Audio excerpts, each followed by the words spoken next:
Viva Zé Celso Cunha Júnior. Emocionante, né? Muito. Boa noite, pessoal. Boa noite. Viva Zé Celso. Viva Zé Celso. Ah, esse grito. Foi um grito muito ouvido. Aliás, o mais ouvido durante a cerimônia de despedida desse ator, desse diretor, dramaturgo do teatro brasileiro, Zé Celso Martinez Corrêa. É uma multidão formada por amigos, atores, familiares, se reuniu no Teatro Oficina para um adeus que não poderia ser clichê, né? Porque o Zé Celso nunca aceitou essa coisa convencional. Então eles entoaram cânticos, cantaram muitas músicas, até encenaram trechos de peças. Foi uma grande celebração, Didi. Celebração. Vamos nessa? Vamos continuar nesse clima? Por isso, viva Zé Celso. Viva Zé Celso. Viva o teatro brasileiro. Esse Brasil desencantado vai se encantar de novo. Ió Baco, Ió Dionísios. Dionísios é o Deus brasileiro, como Zé Clauber escrevia com Z e com Y, quer dizer, o Deus da brasa, mora. Ió! Cada cultura que esse país tem, os índios, os negros, os imigrantes, toda essa mistura antropofágica, e a oficina vem do Oswald de Andrade, vem da antropofagia, toda essa mistura, ela é uma contribuição milionária de erros, né? E existe uma tendência para unificar essas revoltas todas numa direção só, que é superar o homem condicionado, trazer o homem livre. É uma questão de civilização. Mesmo que depois que eu desapareça, eu quero que continuem pessoas humanas lutando por essa coisa maravilhosa que me deu tudo na vida, que é o teatro. Eu sou teatro, acima de tudo. Eu sou teatro. Eu sou o teatro brasileiro, da vida o experimentadeiro. Sambando nesse carnaval, com a minha atitude é imortal. Eu sou o teatro acima de tudo. Sim, ele é. José Celso Martinez Corrêa é o teatro brasileiro e é o imortal da arte cênica.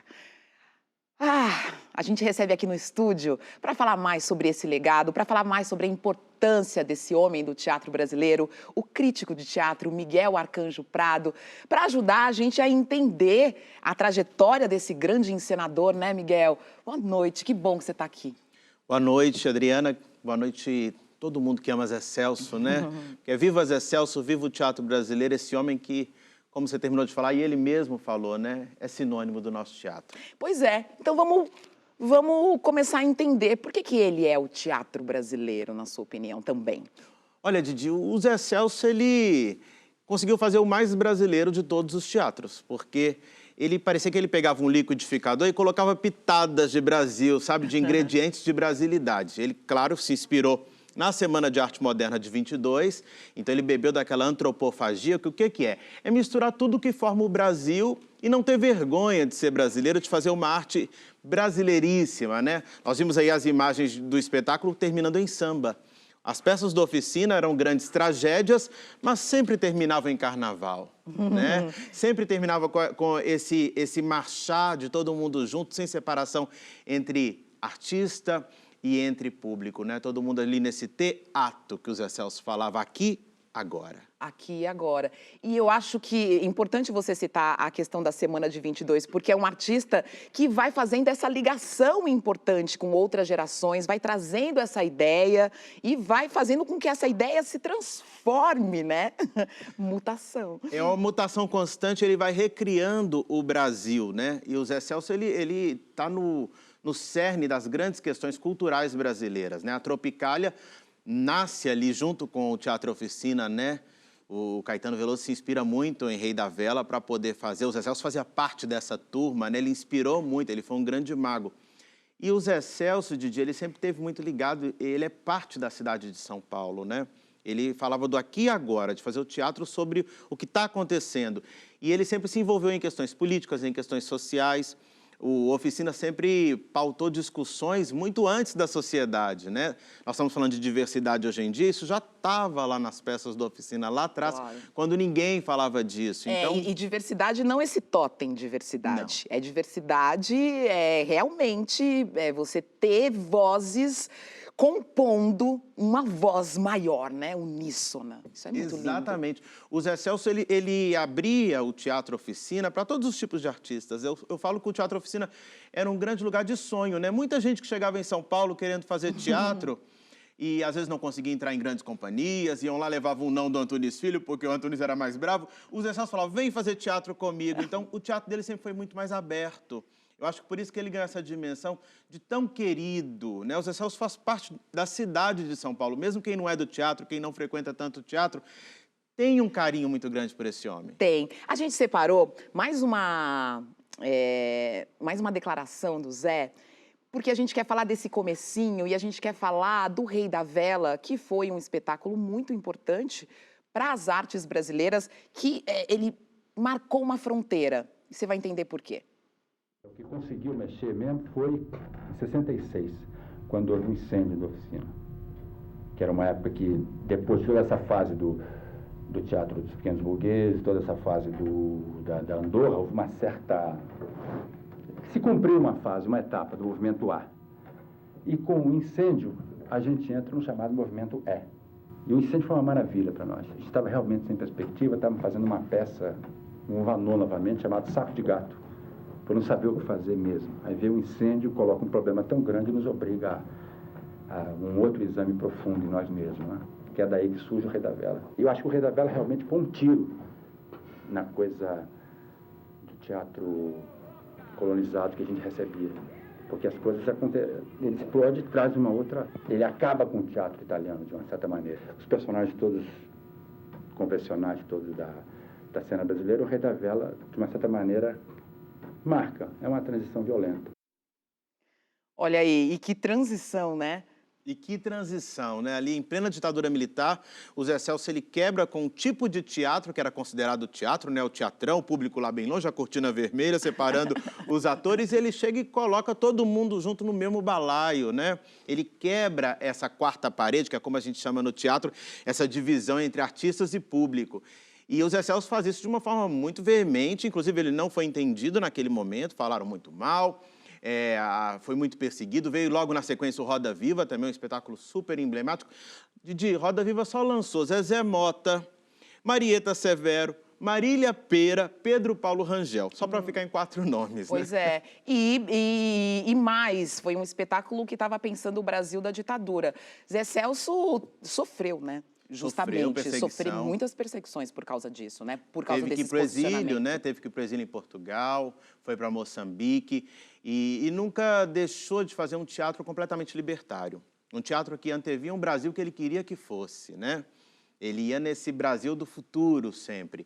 E o Zé Celso sempre estava numa relação muito direta com as questões da cidade, né? Acho que a forma da oficina daquele prédio, né? Da Lina Bobardi, do Edson Elita, aquela arquitetura maravilhosa, com aquele janelão, aquela árvore. Você vê o bairro do Bexiga, você vê São Paulo, então é um teatro que está sempre em perspectiva com a cidade ali na frente. Por isso que o último desejo dele sempre foi o Parque do Bexiga, né? É claro que a gente está aqui ouvindo muitas e muitas entrevistas do Zé e lembrando das nossas próprias entrevistas, e ele diz exatamente isso, que o teatro tem uma função ligada à cidade, que tem uma função ali arcaica que vem da Grécia Antiga, né, da sua origem, que teatro que é uma coisa que não é para ficar, ele diz assim, não é para ficar só no shopping, não é só para ficar num pequeno espaço, teatro é para a cidade e é para todo mundo. E a arquitetura da Lina Bobardi faz desse conceito do Zé Celso algo ali, físico. O teatro dela é a rua. É a rua. Aquela passarela é como se fosse... É a passarela do samba, né? Onde todo mundo se encontra. Acho que por isso, o final sempre das peças da oficina é como um desfile de escola de samba. É muito Brasil. O Zé Celso é brasileiríssimo.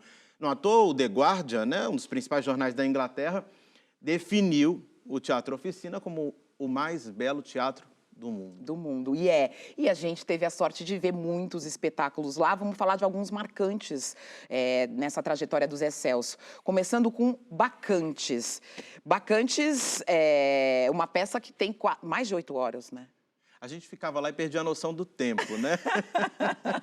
O Zé Celso fazia isso com a gente, fazia com que a gente entrasse num outro portal. E eu quero colocar até o Cunha Júnior nessa nossa conversa aqui, Porque o Cunha Júnior, essas imagens que a gente está vendo aí, são imagens que o Cunha Júnior conhece muito bem, porque ele cobriu, né, o Cunha Júnior. Exatamente.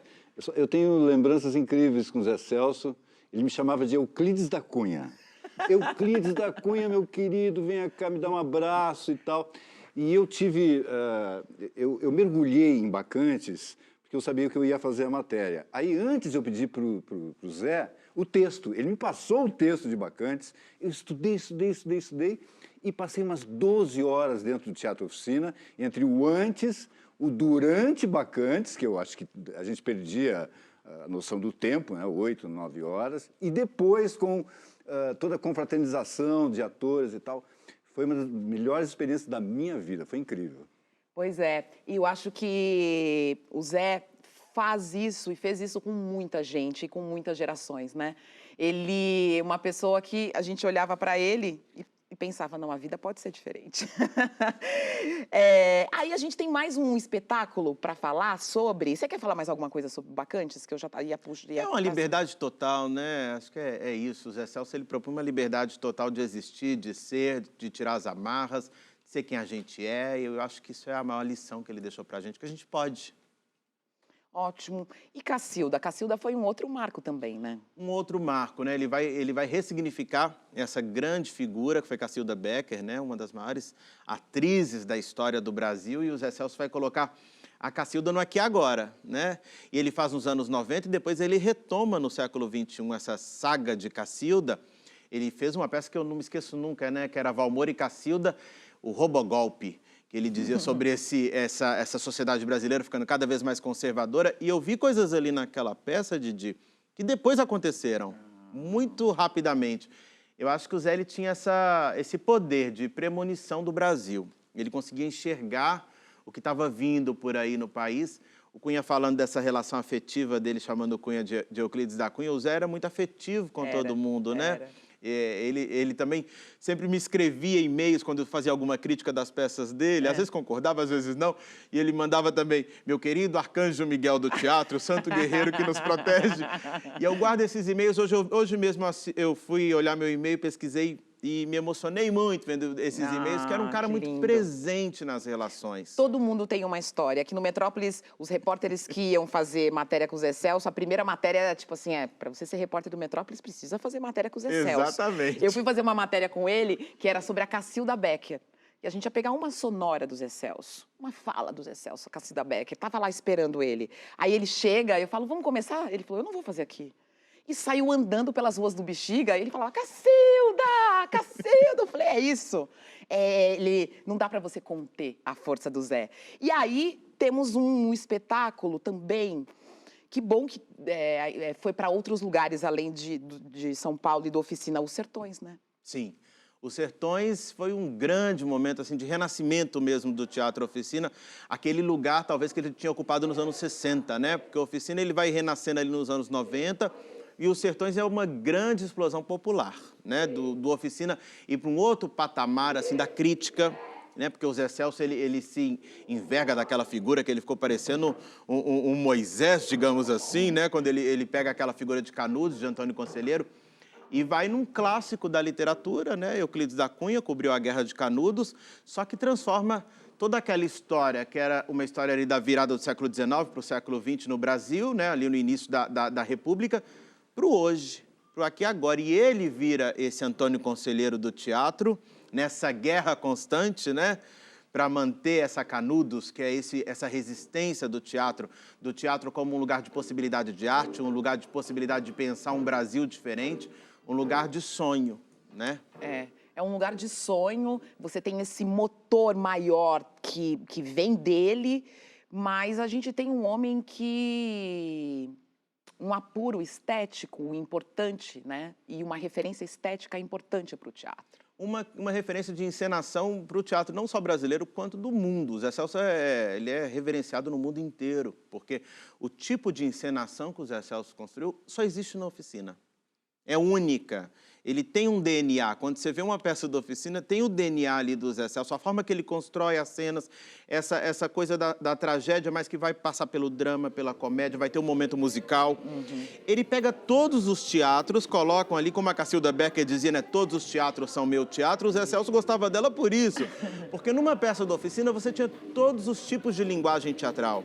Você tinha aquela cena mais dramática, né? Você tinha a cena musical, você tinha a cena de festa, você tinha a procissão, né? Muito brasileiro, e você tinha o carnaval no final, nessa coisa exuberante, né? Desse coro.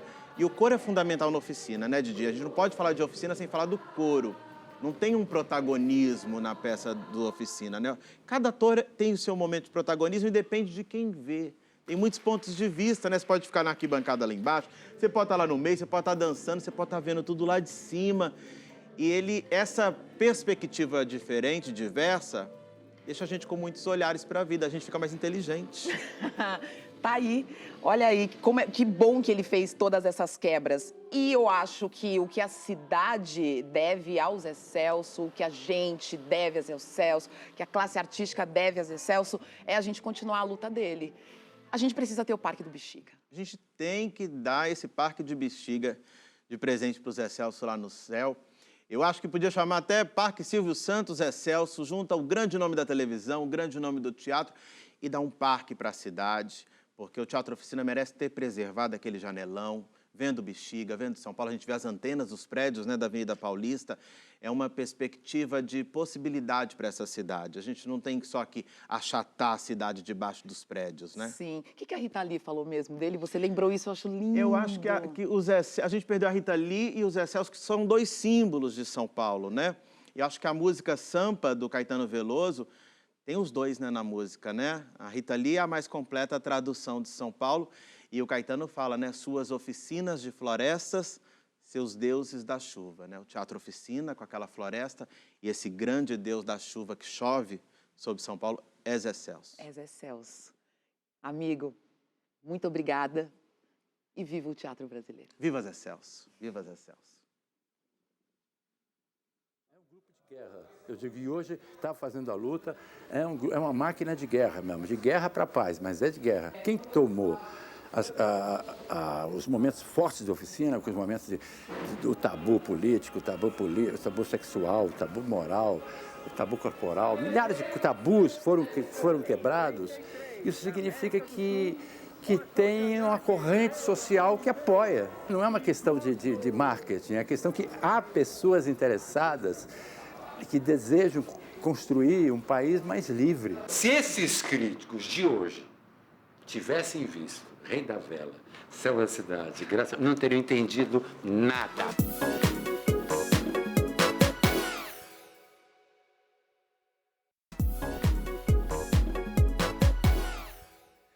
Férias é sinônimo de descanso e muita diversão. No cinema tem Rubi Marinho Monstro, adolescente, que é uma pedida para quem quer uma boa animação. É um programa de família, dá para levar o Pedro, para quem não sabe, é o filhote da Didi, que está visitando hoje a gente aqui, está nos bastidores. Tá nos bastidores, Pedroca, sim, e o Pedroca comigo foi numa exposição super legal, Cunha, para pais, mães, filhos, filhas. Olha, eu adorei. É a mostra Doshin, que reúne 126 brinquedos japoneses. Não vou mentir, me empolguei. Quero ver.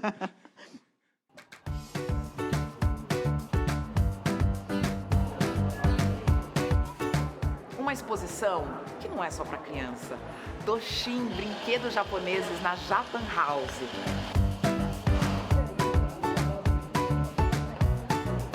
E aí, a gente passeia por aqui e tem contato com a própria infância, com memórias, mas também contato com outra cultura, né? É exatamente isso, Adriana, que a gente pensou. A gente pensou que da mesma maneira que a arte é uma linguagem universal, que faz com que as pessoas possam se aproximar de uma cultura desconhecida, no universo infantil, os brinquedos são essa ferramenta, assim, é uma coisa imediata, né? Sobretudo a ideia de que as crianças possam se dar conta de que, no fundo, elas não são tão diferentes assim das crianças japonesas.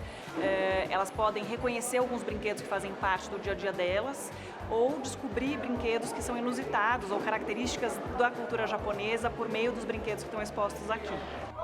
Ultraman, arigatou! Ultraman, sayonara!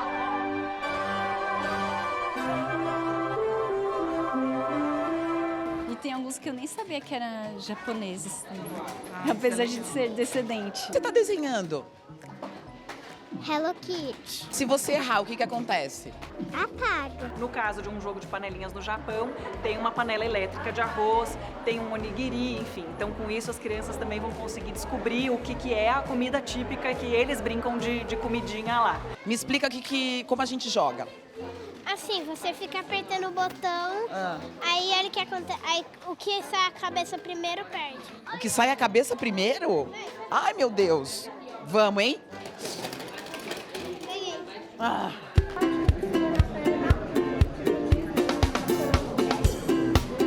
Que o Tamagotchi ou o Totoro tem origem japonesa, a gente já imaginava. Mas você sabia que o Pula Pirata também surgiu no Japão? Eu fiquei sabendo hoje. E foi em 1975. Só que lá se chama Barba Negra por um Triz. Esse brinquedo, tão popular hoje, está em mais de 40 países. E é claro, aqui na exposição. Eu adoro fazer essas conexões. Eu estava esperando pular para vir falar com vocês. E para entrar na fila também, porque é um dos meus brinquedos prediletos. O que você está achando na exposição? Achei que é um momento, principalmente para quando eles estão de férias, trazer para se divertir. Foi bem legal. Amei. Recomenda? Recomendo. 1, 2 e já! Perdi de novo. É claro que dá vontade de tocar em tudo, em brincar. Você tem essa oportunidade, olha só. Um espaço para crianças e adultos poderem jogar e brincar bastante. Oi, filho! Põe ali, ó. Isso! O Japão é um país que a gente associa imediatamente à tecnologia. E brinquedos japoneses, muita gente pode pensar em brinquedos de tecnologia digital. A opção de vocês vai por um outro caminho, né? Claro que há um universo imenso de opções de brinquedos digitais e tecnológicos no Japão, mas a gente optou por fazer menos do que 5% da exposição dedicada a isso. É sabido que os brinquedos são muito importantes para um desenvolvimento cognitivo, para a sociabilidade, para habilidades motoras, para incentivar a criatividade das crianças. Então, todos esses brinquedos são essenciais nesse sentido e essa exposição busca reforçar também o quanto eles também estão presentes no dia a dia das crianças e como as nossas crianças vão se encantar com isso. Quando a gente põe na entrada da exposição um trenzinho de lata movido a corda, depois a gente coloca aqui um trenzinho em movimento, é para mostrar que, na verdade, isso já fazia parte do brincar e só foi, de alguma maneira, se modificando conforme a passagem do tempo, mas continua sendo um trenzinho que anda. O Blade Blade nada mais é do que uma evolução do peão. Então a gente tem uma série de peões de madeira lá na porta de entrada e depois a gente chega nos ultra sofisticados Blade Blades, que tem características próprias. Um é mais ativo, o outro é mais reativo. Enfim, quem tem filho e filha dessa idade sabe bem. Você tem a oportunidade aqui de se aproximar da cultura japonesa a partir dos brinquedos, né? Com certeza, e elas estão encantadas, elas nem quiseram conversar com você. A nossa vida tem ficado muito centrada em obrigações, responsabilidades, muito corrida, sobretudo nas grandes metrópoles como a que a gente está, aqui em São Paulo. E essa importância do brincar deveria ser cada vez levada de maneira mais séria. Eu gostei lá do jogo do Mario e da bateria que tem ali. Vamos brincar com esse?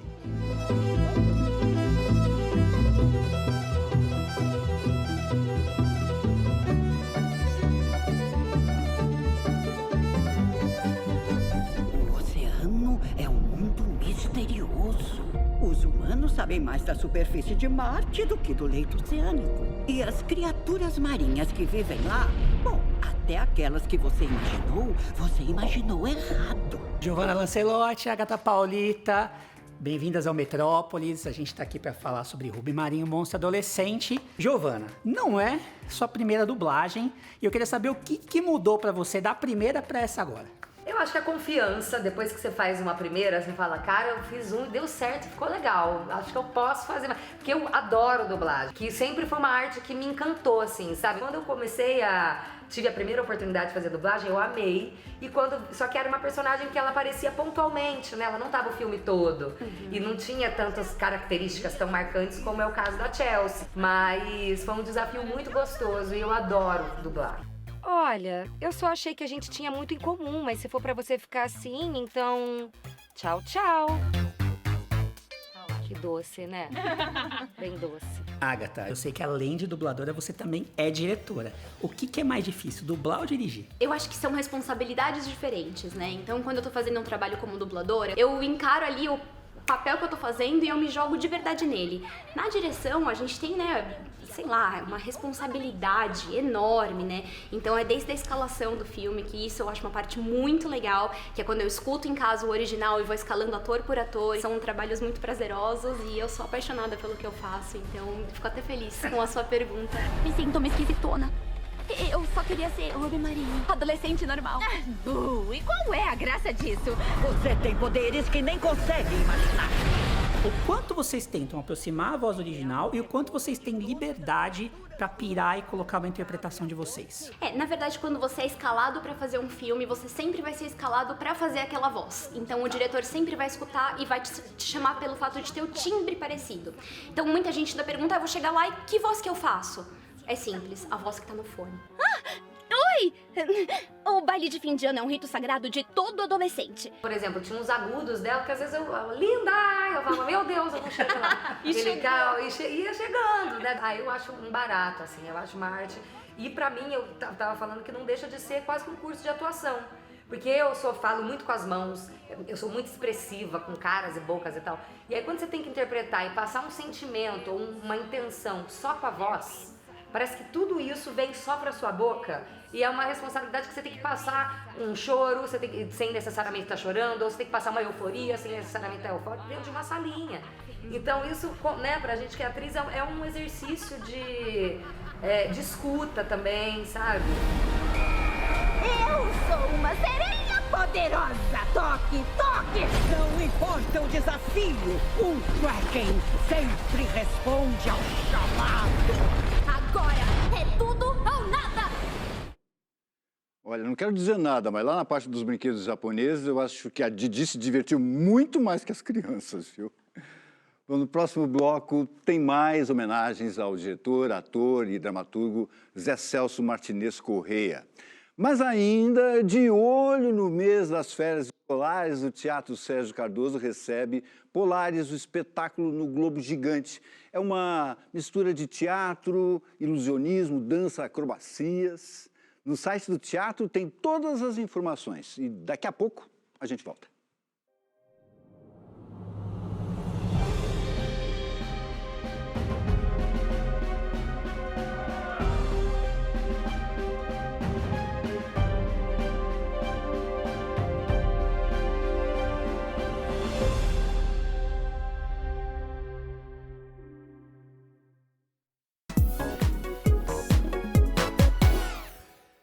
Metrópolis de volta para relembrar grandes encontros que tivemos com o Zé Celso Martinez Corrêa, né, Didi? Afinal, são 35 anos, né, do nosso programa aqui do Metrópolis, e aí foram muitas entrevistas. Ah, muitas entrevistas. A gente estava lá sempre com ele, com os atores. Faz parte da nossa família, assim, a gente pode dizer. E o Oficina era um templo para São Paulo e para o Zé. Foi lá que ele e o diretor, também e ator Marcelo Drummond, inclusive, se casaram no dia 6 de junho. Faz apenas um mês que eles oficializaram essa união de 37 anos. Exatamente. Como disse o Zé Celso numa de nossas entrevistas, que já vimos hoje aqui, inclusive no programa, ele disse que as pessoas continuem lutando pelo teatro e também pela arte e pela liberdade de expressão. Que exemplo que ele nos deu. Obrigada, Zé. Obrigado, Zé, mesmo. Muito obrigada. Muito obrigado.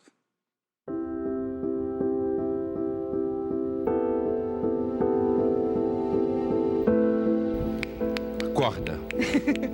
Zé Celso. Eu sou Zé Celso. Só me conhece quem me assiste em cena. abaixo a nova ordem mundial. Euclides da Cunha aqui me disse que está em êxtase. Olha que o jornalista está em êxtase. Enquanto a gente não atingiu o estado de alegria, está errado. A gente pode estar com grana, a gente pode estar, mas a gente não atingiu a alegria, então está errado. Bexiga, bexiga, hoje é dia de Cacilda Becker.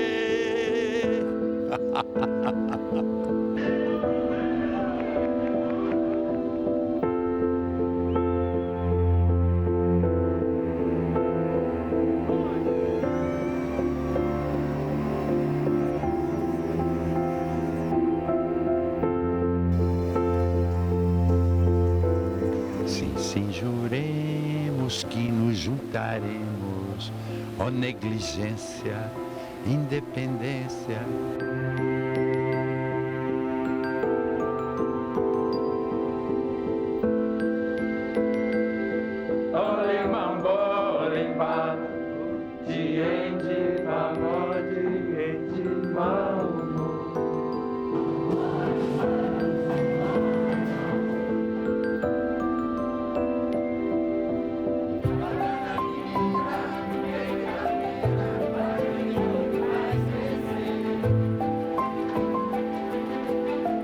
Teatro é uma profissão fundamental para a sociedade humana.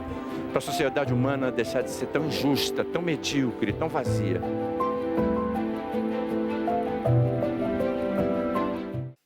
O canal do Metrópolis Programa tem mais conteúdos imperdíveis, como esse que você acabou de assistir. Fiquem com a gente e aproveitem muito mais. É só clicar no sininho que a gente te avisa sobre os próximos vídeos. Até lá!